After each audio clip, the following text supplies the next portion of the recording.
Okay, Nate, we did a little video and it went really well and I enjoyed it. It was one of the Jubilee videos. I don't know if you remember, but Yeah. it wound up being like the doll experiment. You pointed out the parallels with the doll experiment and how black kids felt and things like that. And I enjoy doing it so much. I love getting our different perspectives, and the audience really seemed to enjoy it too. I thought, let's continue this. They have a lot of different series. And today we're going to look at, do all men think the same? Now, I haven't watched it. I deliberately am not watching these so that way we can see it fresh and kind of react. But it will be interesting to see if all men think the same. I'm also curious how they're going to deal with generational questions, because I think that men are a wider spectrum than just males with a dangly bit anatomy. Age is very much a factor, background, where you are. Like Nate, you're complete urban city dude. I'm pretty rural, grew up in the desert, ranch. Very different perspectives in the world. So let's see if these folks have us nailed. I like the way the old school ways work. They did work. We just messed it up. So that's important to you, to be like the breadwinner? I'm the caretaker of society.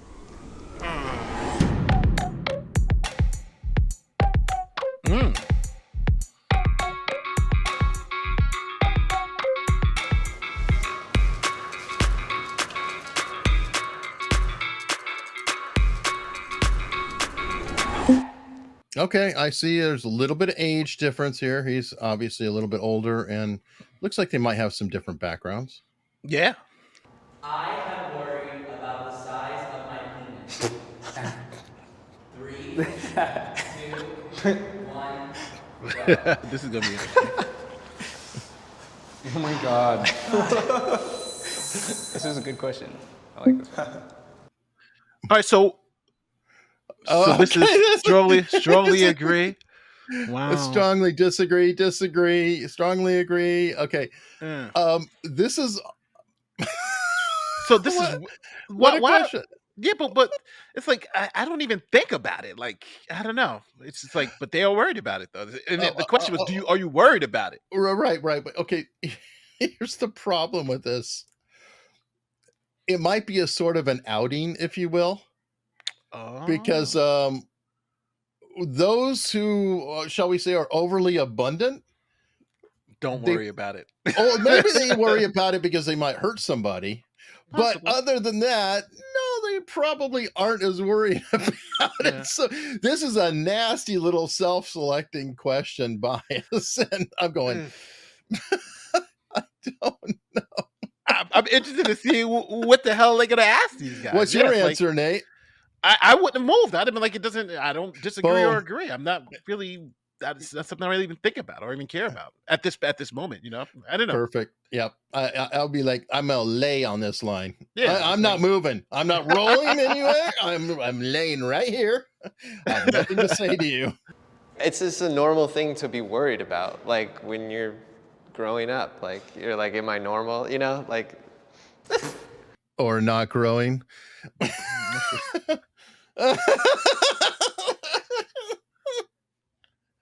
I hate this. I guess like when I was younger, I was like, whoa, is this normal? Is this not? But like eventually I was like, no, I'm fine. I'm sorry. What Pops did, what is it the kids say nowadays? Coping? Yeah. Those were some coping statements, were they not? Well, and I was younger, and it's like, dude, you're young. About it. Yeah, you're still young. He's like, it's like he's 50. Yeah, this is crazy. Bringing to my awareness how impressionable and like how much of our lives and our masculinity is defined by when we're kids. When everybody's like, oh, you gotta have a big dick, you gotta have a big dick. And all you see is like, only time you see a dick is on porn and it's like 14 inches. Then it's like, well, mine doesn't look like that. Yeah. Then of course you're gonna like start thinking about it versus. 1 second, sorry.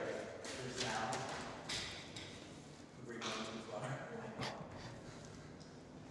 I'm actually changing my answer. Oh.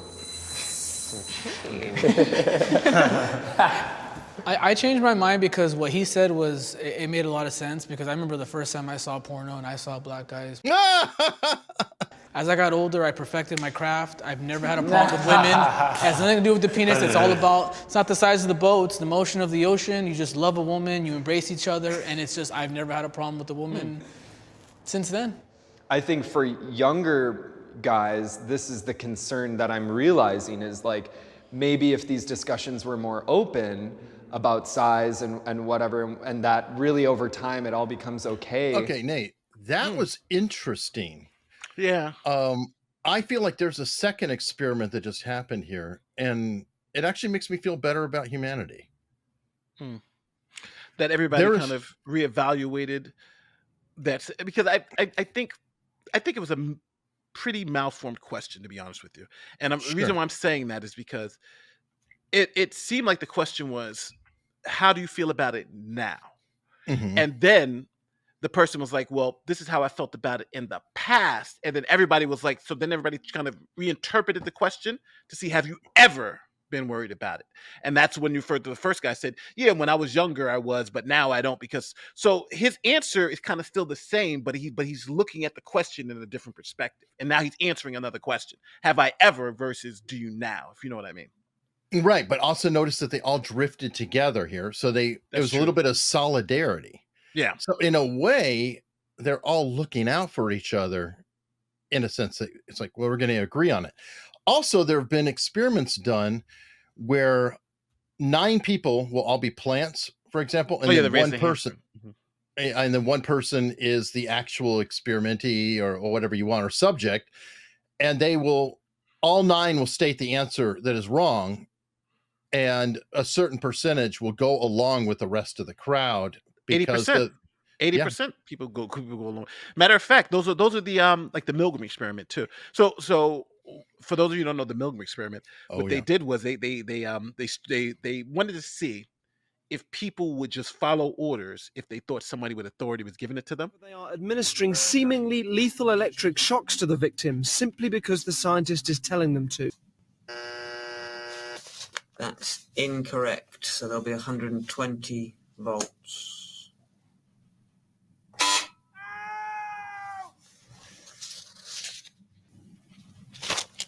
I don't think I want to do this anymore. And the doctor is saying, please carry on with the experiment. Now, very impressive dude. By the way, everybody should salute this guy for having such a moral standing. He's uncomfortable. He doesn't want to go against the grain, but he's still standing up for his rights. So yes, and it's interesting because most people went all the way through to the end. Most of the people in this experiment went all the way through. I think 80% of the people went all the way through to the end and shocked to the last shock, which was like, was going to kill you. So it's interesting because people, when they believe that someone of authority is telling them to do something, they are more likely to do it because they feel it absolves them of the responsibility to say no, just following orders. Right. So, and talking about a bunny trail, back to appendage measurements and the cut, or the Jubilee. The Jubilee. Men all think the same. A man should pay for the first date. 3. Yeah, I'm going to strongly agree on this one.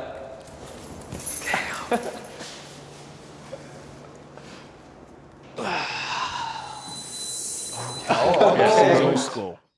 He's with me. He's with B. I like the way the old school ways work. They did work. We just messed it up. So that's important to you to like take that leadership role, to be Tradition. to be like the breadwinner? I'm the caretaker of society.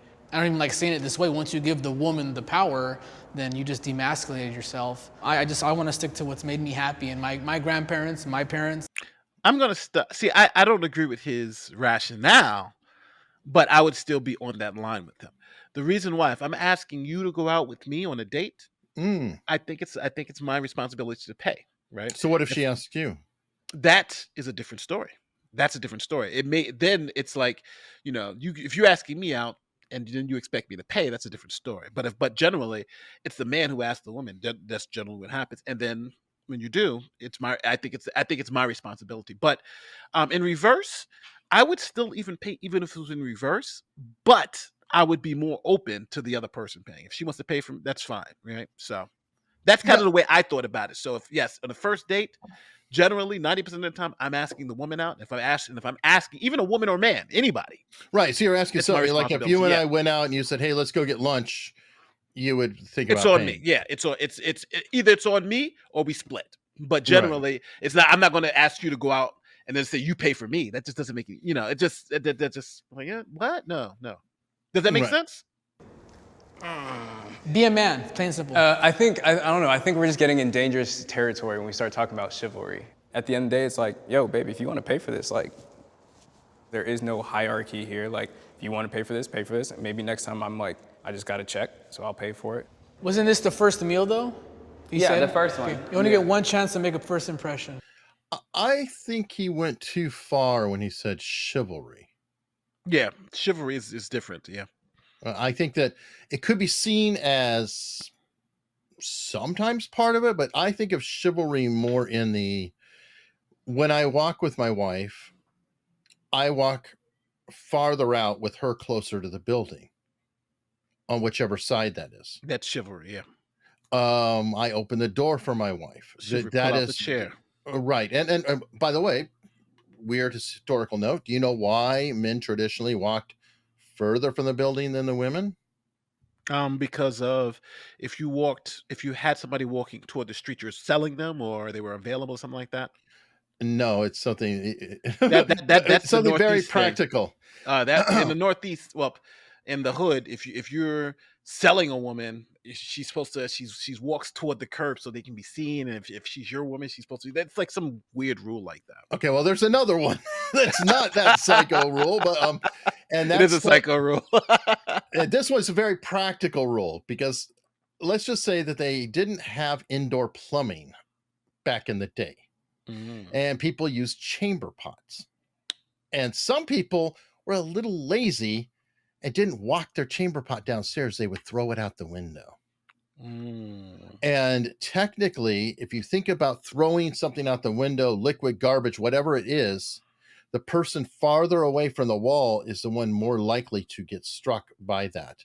Thus, it's a protective means. Also, if anybody, like if a carriage was to veer off of course or a car, it would hit whoever is closest to the street before the person who's closer to the building. So chivalry is generally a protective measure, and it makes sense, especially because practically speaking, one sex is able to have children, the other one is not. So especially if your wife is, let's say, pregnant, now that's two people who are being protected by the person on the outside versus just being nice. So there is, I think, a very practical aspect of it. Like in a couple, if the husband dies, the line, another generation can still be created easier. Yeah. Sorry, but we're more replaceable, Nate. It's women and children first, right? But it's interesting because even now, walking with my kids, I generally push my kids toward the building, but it's because of the cars and things of that nature. And it's, I'll rather be closer to the street. Right. So there's a practical reason to it. But, but I think it's interesting because, like I said, I think each culture has like different reasons for it. But generally, most men walk closest to the street. Women and children walk closer into the street. And, it's for various reasons. But like you said, one of the reasons up here was, if you're dating a woman and you're walking with her, she's supposed to walk inside, or this is what it could mean to somebody else. So I think it all depends. It all depends. And by the way, tradition is not always evil. There's a reason. There's a thing about Chesterton's fence, where if you see a fence out in the middle of nowhere, you don't just take it down because you see a fence and you don't like it there. There's probably a reason that there's a fence there. There's a reason. Well, there's a reason that some of these traditions exist. Maybe they're outdated. Maybe they don't apply anymore or whatever, but don't discount why they were created. And I think we're trying to homogenize the way we think about masculinity and femininity and try to say, they're both equal. But the fact of the matter is, it's and I hate quoting Andrew Tate, but at the end of the day, we still kind of rely on these traditions in society, right? even as of today, selective service is just men, right? When they're going to war, most of the people who are going to war are men, right? Most of the people who fight and die are men. And, I do understand, personally, if you ask me, am I a feminist? But I would say yes if we're using the word feminist in its simplest form. Men and Hmm. women are equal. All that other stuff, I'm not for, right? If men and women are equal, women can do the same jobs as men, so forth, within reason, within reason. Um, but Yeah, second wave feminism probably. And by the way, as far as like jobs, I would say that both can do whatever job they're capable of doing. And yes, some of you could take out, like, no offense, a lot of men can't do some jobs that other men can do just because of size and stature, because not all men are huge. yes, Or whatever. Some men are bigger, some are smaller. Well, let's go the other way. Being a jockey is a great example of something that women can excel in, because a lot of times they're smaller in stature, able to control the horse very well, and a lot of top jockeys out there are women, yeah. as Oh an yeah. example. Well, it's funny. I'm looking at the three types of feminism. There's liberal feminism, radical feminism, social or Marxist feminism. But the way I describe feminism, again, from my perspective, is feminism is all genders have equal rights and opportunities. That's what I consider to be feminism, right? That women and men have equal rights and opportunities. Mhm. All this other stuff, again, like you're saying, that those waves of feminism, I'm not with, but I'm with. But women should vote. Women should have as equal rights as I Right. should have as a man. That shouldn't depend on your gender, if that makes sense. Right. Essentially, in the 70s timeframe, when they said women can have their own bank accounts, their own jobs, that's because there was a lot of things done wrong with Yes. women. There absolutely was. And that, I feel, has been corrected. So instead of worrying about the next wave, we should just worry about getting along together. Yeah. What does it matter Alright. if it's a girl or a guy? It's 2019, and your logic shouldn't be, like, no disrespect, like, oh, because my grandpa did it and it worked for him, then it works for me. If she's not gonna date me that second time because I didn't pay for her, I think I dodged a bullet. I support the Me Too movement. 3, 2, 1, go. Be real, be real. No. I do, in part, because I think everything is contextualized, right? I do support the Me Too movement as long as it's not the Me Too movement that we've got, right? The Me But Too. that's the problem. I don't support the movement. I support people who are coming forward Mhm. and giving them support. But as soon as it becomes a movement and becomes a political operation, I don't support it. And it's the same Okay. thing we've argued back and forth about BLM. It's a very similar thing. Mhm. The people, BLM is now an organization. Yeah, I support And the that idea, not the organization, organization. Yeah. right? And I don't like the sloganization of this. And we see what's going on. You've made a lot of hay covering the Johnny Depp Amber Heard trial. That's a total Me Too scenario, Mhm. and it's a problem. The initial Me Too, just saying, "Hey, we got a problem out there. We're bringing it to light." Fine, but as soon as you start doing that, it becomes a movement. No, I don't support the movement. That movements bother me. Movements start to put people in line into lockstep and groupthink, and now if you put the flag of a movement around you, then anybody arguing against your specific situation is now fighting a movement. Come on. Yeah. Every case should be individual. Well, here I would go to I agree, right? That I support the movement, or maybe I would probably maybe stand still because because I do support the movement. I do support the movement, but I don't support every aspect of the movement, if that makes sense, right? I don't support this whole believe all women, no matter what the evidence is. That I think is bullshit, right? I don't believe in accusations be convictions. I think that part of the movement is nonsense, right? If somebody just accuses you of something, you shouldn't lose your job and your livelihood. Because Those are somebody says core something about tenets you, of the right? movement, dude. Yeah, As soon as but the I'm saying- core is rotten, the whole thing's bad. but those things I disagree with. But I do agree with women being able to come and tell their story and say, this person did this to me, this is what happened to me, like the Harvey Weinstein, Bill Cosby, all that. I agree with that, right? Those women should come out, should talk, should be compensated for the horrors that happened to them. But all this other stuff, I think that's the thing that's separate. That's why even when you looked at those guys, when they said Me Too movement, they're like, ugh. And I think Johnny Depp had a big thing to do with it, because I think Johnny Depp case, what it did was take the Me Too movement and separate it into two parts. The part where, are we going to be reasonable and look at evidence and believe, or are we going to be unreasonable and believe this victim, this alleged victim, Amber Heard, who we know is lying about her Me Too experience? And I think that split is what you're seeing now, where you have the diehards of the Me Too say, we just believe her no matter what the evidence says. And then you have everyone else, see, like the majority of the population says, no, she's obviously lying, and this movement has gone too far. That's kind of what I'm. How about this? There's a case of a couple. Mm-hmm. One person says one thing, the other says something else. Mm-hmm. We listen to the accusations, of course, and we investigate them. Yes. We take them seriously and we investigate them. None of what I said has a damn thing to do with a movement. It is an individual case. Mm-hmm. The movement is nothing more than noise and pressure to put on somebody else. And that's my issue. Johnny Depp, Amber Heard is a couple who had a dispute, period.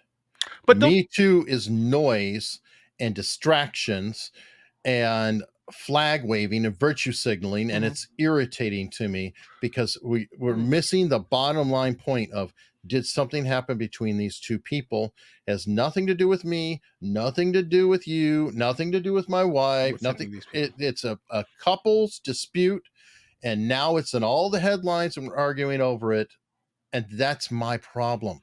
A movement is not relevant, in my opinion. I think we need to just listen thoroughly and investigate properly. That's it. So, I'll ask you this though. Like, there was obviously a problem before Me Too, right?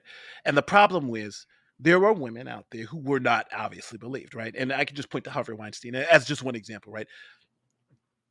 All these women coming forward, hey, he did this to me, and it was, and it shows you how, we always talk about liberal Hollywood, that likes to protect people and super woke, but when it came to this, they weren't. These women were thrown under the bus. Matter of fact, they fired them.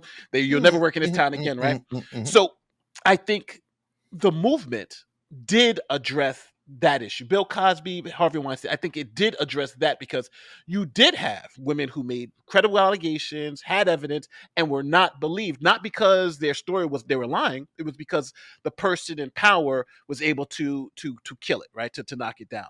But I think the pendulum just swung too far the other way, because now if what you said had happened back then, Harvey Weinstein and Bill Cosby wouldn't have been allowed to happen, right? Take it seriously, investigate, and have consequence for the actions. But because that didn't happen, that's what started the movement to say, we need that to happen. But now it's swung so far the other way, where now what you said, which is reasonable, which we should do it, just didn't happen anymore, because now it was, well, if somebody just says you did it, the Amber Heard, then you're automatically going to be destroyed. And I think that's where it went too far. So when I say, when you say the movement, I think the movement has done good things, but I think the movement has just gone too far. So I think we disagree on, you just disagree with the movement, but I think the movement was necessary at one point, but became irrelevant and became unnecessary. Further.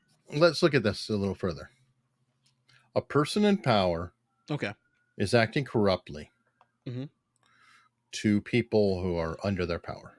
Correct. This happens all the time. Yes. All the time. Yes. We're just naming one specific example in a sexualized manner, whatever you want to put it. There's also violent manner. There's other discrimination. Do we need a movement for every single bad thing that happened, or do we need to look at ourselves corruptly and just say we need to thoroughly investigate whatever it is that comes across our table and look into it on a case-by-case basis? I think we're going to run out of movements, Nate. I think that's correct, but I think movements happen when you have an amount like BLM and Me Too. They happen because there's this perception that there's a systemic problem, right? And we want to address the systemic problem. And the systemic problem was that look at all these women who are complaining about Bill Cosby 50 or something, and nobody believed them. Now it's believe all women, right? And with black, all these black people getting killed by police. Well, now it's a BLM movement, even though there's more black people killed by, more. It's I don't even want to get into those statistics because it's crazy the way how things are always framed. It's funny because I think there was one statistic. There was more black people killed by other black people in like a month than like was killed by police in like the past year or something like that. It was like some really ridiculous number, but nobody's marching because those black people are getting killed, right? Because people believe that it's a systemic problem. So it's hard for me not to agree with what you're saying, but I also think that these movements do have proper place and address certain situations at a particular time, but I think they've gone too far. And I think what you're saying is 100% correct. If you treat it that way, then you don't have a problem with the movement. But I think they stop treating it that way, and that's when you get the problem with the movement. Okay, how about this then? Because I haven't seen a movement yet that is good after a period of time. So can there be an expiration? Well, what about the American Revolution? Is a movement that was good over for the past 200 years, right? That was a movement. No, the revolution ended. We became a country. We settled into something else. Yeah, but I'm saying, are they still fighting? Are they still shooting at the British? No. No. There was an expiration date, right? It's like, okay, the war ended, and then now we moved on with something else. No, I agree. Yes, you're right. You're right. Falls. You're right. Yeah, no, you're right. Because I'm not saying the Revolutionary War, but I'm talking about the American experience, right? Us doing this was the movement. I consider the United States as the movement, and I think the war is how we got past that part of the movement. But I still think today we even call it the American experiment. The first true reigning democracy. So I still think, but we're not a democracy, we're a republic. But yeah. Anyway. But I still think this is I think we're living. America is the movement. Well, I'm going to defer to the audience because I'm going to disagree a little on that one. But I've got a new movement for you, Nate. We'll call it the Trust But Verify movement. That's literally the movement. Trust But Verify. I like that one. You pick the subject, anything, violence, this, Trust But Verify. That's it. That's my movement. I trust what you say, and I'm going to go verify it. Well, let's see. Let's that should be the movement. The Ronald Reagan movement, I should say. That's his thing. Let's do it. But yeah, I agree 100% with that.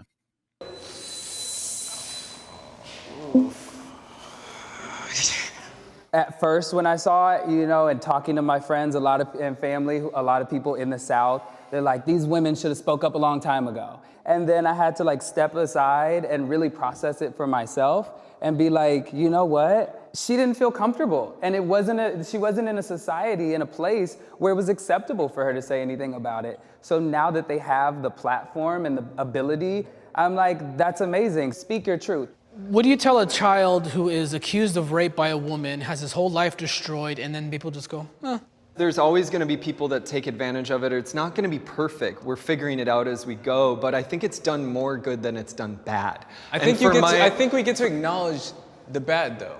I think, of course. That's why I'm doing this thing is for us to say oh, he did that to me, and all of a sudden now we've vindicated that guy is vilified. There is no chance of him having a say in the conversation. Trial by mob is not good. This mob mentality is bad. I agree with that, but I don't think that's exclusive to the Me Too movement. But we're using it right now to say, oh, that person is bad. Oh, fuck that person. There's no further conversations being happening. If it's a movement to say, yes, okay, this hierarchy we've created of men and women, which is a result of the way men are expected to act, that women are expected to act. Let's have those conversations and everything changes, and I'll be over there all fucking day. Yes, and that's exactly a more nuanced approach. I love the guy who was saying, well, yeah, there's problems, which is kind of what you're saying. Oh, there's still problems, but it's doing more than good than bad. Are you sure? Do we have an actual itemized account of how many lives were ruined versus lives that were not? I'd like to see those numbers. Do they really bear out? And by the way, even if, and here's the question, even if let's say the majority of the time, now a majority, by the way, is 50.0001%. Yeah, greater than 50%. Is a majority, yes. That is so let's say it's the majority. The 51% of the time, yeah, she she was abused, it was wrong, blah blah blah. A extremely strong minority is a giant problem. If you're going to say 49%, even if you say 10%, 1 out of 10 is false, it's broke. It is just broke by its very nature. 1 out of 10 is maybe I'm not understanding. You said 1 out of 10 allegations is false. Right. Even if it's, I'm saying I'm pushing it way over. Say 90% of the time it's right. Okay. 1 out of 10 is too many. 1 out of 10 being wrong is too many. You get into the law of large numbers too, because you're talking about millions of people. 1 out of 10, then that's hundreds of thousands of people, right? That's exactly yes. Yeah. So, but I also think so. Two things about that. Number one, no system is perfect, right? No system is perfect. No human system can be perfect. So I kind of think you kind of have to play it within the realm. But with the thing that stops us, that 10% from being the safeguard against that 10% being unjustly, canceled or whatever because of Me Too, is what you said earlier. We take allegations seriously, you trust, but you verify. And that's the problem right now. All of this is stopped because we're trusting and not verifying. Amber Heard was trusted, but when it came to us verifying her story, it fell apart. And that's the part that I think is missing here. And it's always the part when they're talking about Me Too, because again, it's funny because when I was arguing some lefty about the whole Me Too, and I said the same thing. I was like, it's trust but verify. She's like, oh, but what happens if there's no evidence? There's no nothing. I said, well, just imagine if I went to you, I made an allegation to you that you stole millions of dollars. Mm-hmm. And then what's the first thing you're going to say? Well, where's the evidence? What the evidence? And I said, no, I hope you say, evidence. No, I didn't. I'm just saying it. Yeah, I'm just claiming you did it. I don't have any. I'm just claiming you did it. It makes you think like, wow, how can this be? But in that situation now, even though the situations are vastly different, but that's what you have to overcome. It's, if you're trying to destroy someone's life, I think the bare minimum you can ask for is evidence of wrongdoing. And that's the problem. I agree. And a lot of this is, I feel like you're framing it wrong. Instead of, let's go with police violence as an example, because that is a very prominent thing that's out there. Or you could say Me Too. Did you know that not all victims are women? Yeah. Well, that's a factor. So then maybe we shouldn't look at gender or race, but look at the problem. So maybe the problem, for example, is not white on black violence. Maybe it's police violence. And we should look at, how is police violence occurring to people who could be white, they could be black, they could be Asian, they could be Mexican? Or how are people abused in relationships? They could be men, they could be women, they could be trans. But the bottom line is there abuse occurring? And we get back to my trust but verify. Somebody reports a problem, you have to take it seriously and look into it and confirm. That's all I'm asking. You're 100% right. And one thing I always laugh at with police violence is that most of the police violence that we're seeing now are happening with black departments, with black people, like in Chicago, like the one that just happened, and where the guy was beat to death by the 6 black cops. Right. Most of these departments now that are in the inner cities, the one in Baltimore, are run by black people. They're black politicians, Freddie Gray, and it's black cops who are doing this to people, right? So I agree. I think, and it's interesting because Colin Kaepernick he has his show where he goes, trying to point out police violence. So he goes to this one town and they had killed some black people, but the majority of people who they were doing the bad stuff to happened to be white. So now it came to, this is about police violence, and I think that's the problem. I think sometimes is that we as Americans, if something bad happens to a black person, and it happened to be at the hands of a white person, it's automatically assumed race had something to play with it, right? Automatically assumed. But if that person did something to the white person, then it's then we look for other options, and I think that's the problem that sometimes we get to here in America. We only see everything based in race, like even with those 4 or 5 cops that killed that guy. The news media was so entrenched on making a race-based thing, right? These 5 cops are racist in this racist department. And you're like, the Van department's Jones black. wrote about that. Oh, Yeah. they might be black, but still racism. But like, it's like, like we've got to the point where now it becomes laughable, right? It's like, really? Are we really at the point where we're saying all these black cops in the black department, that more than half the department is black, but they're racist against black people? Now think about this. If it was reversed, if that department was mostly white, it would be almost guaranteed that people would consider it to be racist. But this just shows no you, doubt. but it just shows you how we're not looking at the facts and trying to come to conclusions. We're coming to conclusions and trying to make the facts fit into those conclusions. Toxic masculinity is overblown. 3, 2, 1, go. By overblown. Wait, overblown. What is that? Can you use a different word? Yeah. Oh, that's the exact right word. Yeah, I think I just somewhat agree that it's blown out of proportion, because I think what happens with social media is a group of people coin a term, and now we're all painted by it. Like, we are not in like a post, I don't know, like rape culture world, like women are being catcalled every day. And so like men are still, I think, seen or experienced as like a predatory presence to women. So like, that's why I just don't think it's like overblown. I think it's new. If we were good men, there wouldn't be feminists, they wouldn't be attacking us, they wouldn't be hating us. You have a lot of guys who don't want to commit to marriage. You have a lot of guys who catcall. So yes, men have become toxic. And once again, I have to be consistent with all my beliefs and all my morals. I'm very traditional. I see what you're saying, but the way you're framing it, like this word moral is kind of We don't know what that is anymore, though. That's well, the it's like, it problem. sounds like you're saying like it's men's job to be like the moral compass of society. It is. Okay. So he's it's a reframing question. Yeah. Because ironically, he is saying, well, I hate to say the first guy, because this first guy fits the profile, in my opinion, of not an overly alpha male.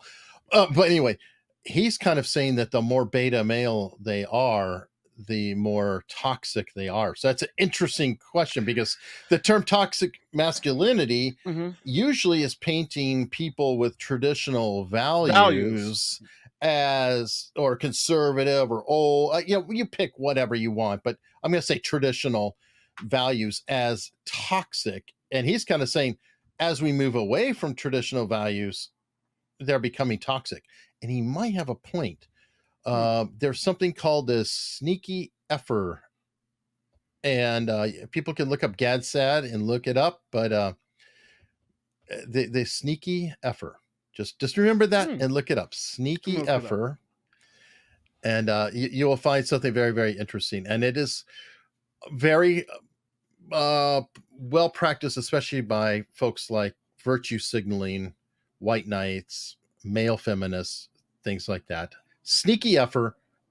That's your homework. Please comment below if you find it, and we'll continue. I think it's everyone's job. It's everybody's, but if men want to coin themselves as the leaders, you have to hold up to the good and the bad. That's part of the problem, though. Like, that's what I think toxic masculinity, or it's putting too much pressure on yourself. I mean, it's very obvious that we're grappling with like the history and the damage of like what a world completely run by men does to us. That's why I think we're talking about toxic masculinity. It's exactly, and this is the toxic male, according to the reframed definition. Yes. And he knows it. He's like, wait, he's talking about me. They're all on the same side. I told you, yeah. I think, but again, I think these questions are worded poorly. Oh yeah. So that's the reason why there's confusion, because they're supposed to be on separate sides, but they're on the same side because they're interpreting the question differently. Mm-hmm. What he just said, a world run by men, but that's essentially, this is the modern world, right? The modern world was built by men, and you can say it's good or bad or what have you, right? The roads, and it's interesting because when you think about it, the roads you've been on, the bridges, the tunnels, like the whole infrastructure, right, were built by men. Now, women just didn't have an opportunity to partake in that, right? But their role at that time was to build the family, to keep the species going on at the home side, while men were building point now where we now know this isn't this is, we can do it together versus men having to take the lead. So this whole thing that society would be trash if it was built by men, he's living in that trash, in that trash society, right? Because I think it's not even debatable if the society we live in today were built by men. It has been, it's always has been. I am comfortable showing my emotions. 3, 2, 1, go.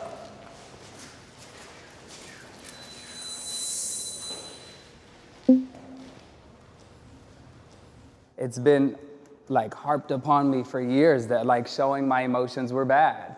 And like me trying not to be gay, I'm like, no, like I don't want to show these emotions because I'm not gay. I can't be gay. Like I'm not supposed to be gay. Like the church tells me, my dad tells me, my mom tells me, everybody's telling me I'm not supposed to be gay. So like just understanding that at 25, now 26, like I'm over here like, okay, like, oh, you're insecure. Okay, that's what that feels like. Oh, you're sad. That's what that feels like.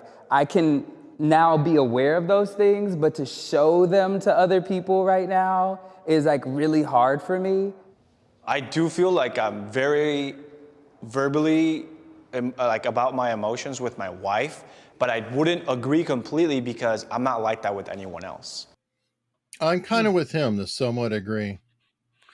Not overboard. I mean, Nate, I cry on your shoulders. You're my buddy, but That's yeah.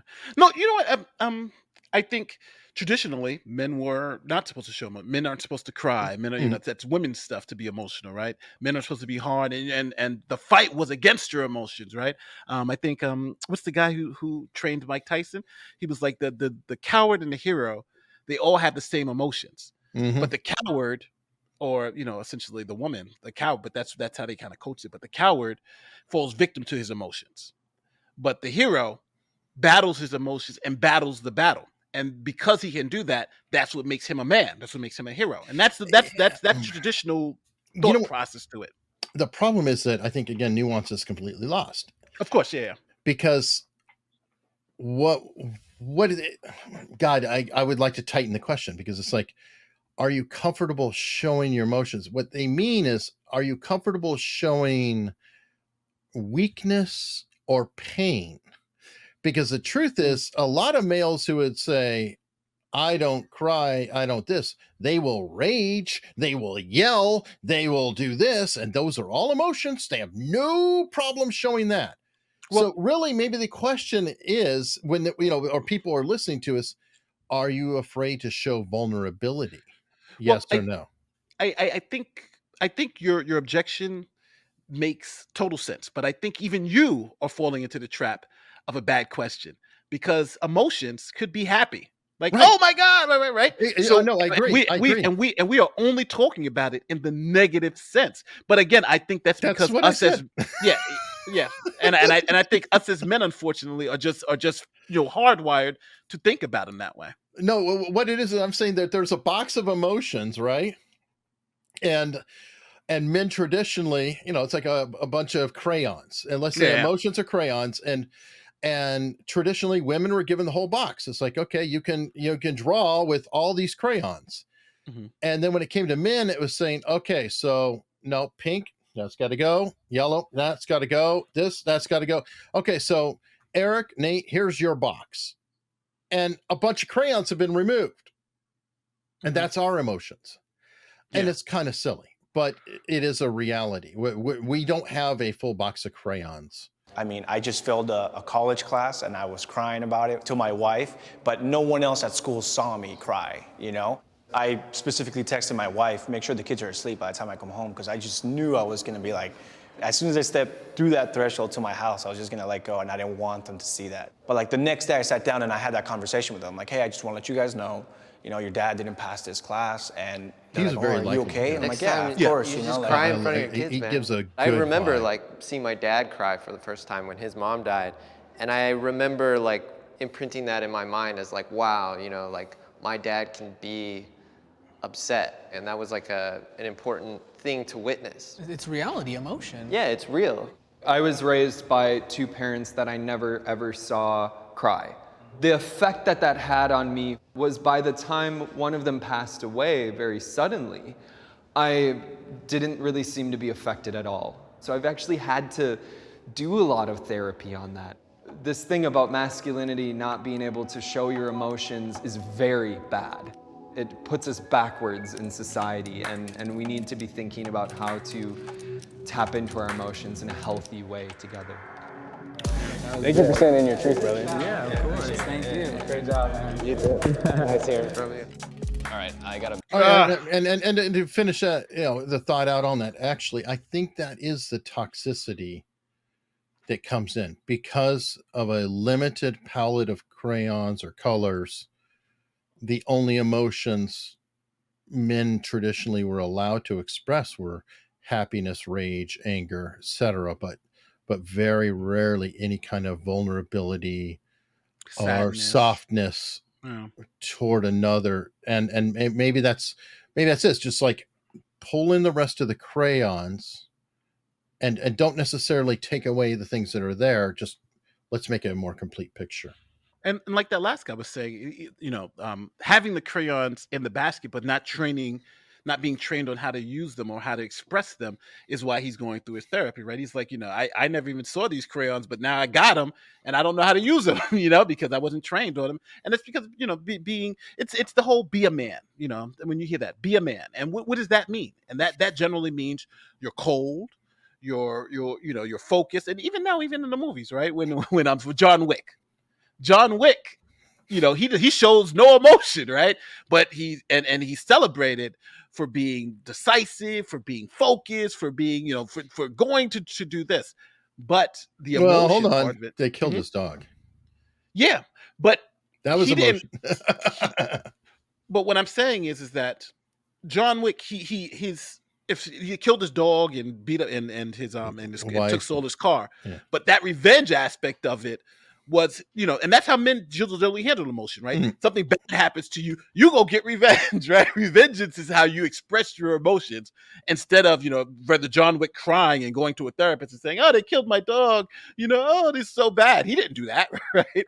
So I think we've been trained that to handle sadness and vulnerability with aggression, with we need to get to stop this person from doing that. I think that's kind of the and that's still in society today, and I think that's what we still celebrate. But I think part of the toxicity is understanding how to handle vulnerability and how to be vulnerable without losing your sense of masculinity or being oneself. And I think they're two separate things, and I think we put them together and believe they're one. If you show vulnerability, you're being less of a man, which just is not the case anymore today. And I hope it's not the case anymore today. All right. Well, this is another sprawling subject, and I definitely want to hear, what do you all think? I mean, please comment below. We've covered a lot of questions. Which question stands out to you? How do you feel about men and men feeling the way they do? How do you feel about tradition? How do you feel about my goofy little box of crayons analogy I came up with on the fly? I'd love to hear that. And I also want to hear is that each one of these questions, I think, were poor questions, but do you believe they're properly nuanced too? Because I think if you just ask somebody, for instance, are you a feminist? I think each person interprets that question differently. But then I think if you just ask the person definition, do you believe that men and women should have equal opportunity and have equal rights in a society? I think that is that gets a lot that gets different answers than feminism, because everybody kind of thinks of it differently. So think about that when you're also commenting. Are the questions, how are you interpreting the question? And then how would you answer the way you feel that question has been asked? All right. Thank you very much. Let us know below. And if you like this kind of content, you want us to react to more, please suggest something. Please let us know. Tell us what you think, because we're doing this for you.